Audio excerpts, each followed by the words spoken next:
10 শয্যার ওয়ার্ডে দ্বিগুণ থেকে 3 গুণ রোগী চিকিৎসা নিচ্ছেন। অনেকে বেড না পেয়ে মেঝেতে নিতে হচ্ছে চিকিৎসা সেবা। জামালপুরে হামের প্রাদুর্ভাব দিন দিন বাড়ায়। প্রতিদিনই হামে আক্রান্ত হয়ে বিভিন্ন হাসপাতাল ও স্বাস্থ্যকেন্দ্রে ভর্তি হচ্ছেন রোগীরা। জেলা সদর হাসপাতালে খোলা হয়েছে বিশেষ আইসোলেশন ওয়ার্ড। তবে রোগীর অতিরিক্ত চাপ সামাল দিতে হিমশিম খেতে হচ্ছে চিকিৎসক ও নার্সদের।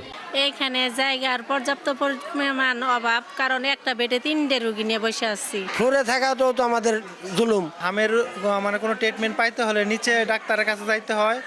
কিছু কিছু ওষুধ দেয়, আবার কিছু কিছু আমরা বাইরে থেকে কিনি। সীমিত জনবল ও বেড সংকটের মধ্যেও চিকিৎসা সেবা অব্যাহত রাখার চেষ্টা চলছে বলে জানায় হাসপাতাল কর্তৃপক্ষ।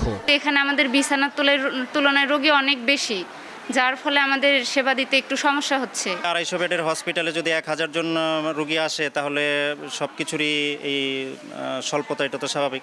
এর মতো কষ্ট করে ইন্টার্নি আছে, নার্সরা আছে, আমরা চেষ্টা করতেছি যতটুকু সম্ভব সেবা কার্যক্রম চালিয়ে নেওয়ার জন্য। সবচেয়ে বড় সমস্যা হচ্ছে আমাদের এখানে আবাসন সমস্যা। যে আইসোলেশন কর্নার করেছি, আমরা প্রতিনিয়ত যে রোগীদের আধিক্য, অর্থাৎ সকলকে আমরা বেড দিতে পারতেছি না, কিন্তু অন্যান্য সুযোগ সুবিধা সহ চিকিৎসা সেবা আমরা ইনশাল্লাহ দেওয়ার চেষ্টা করতেছি। জামালপুর জেনারেল হাসপাতালে বর্তমানে হামের উপসর্গ নিয়ে ভর্তি 287 জন রোগী, আর চিকিৎসা নিয়ে সুস্থ হয়ে বাড়ি ফিরেছেন 272 জন। সময় সংবাদ, জামালপুর।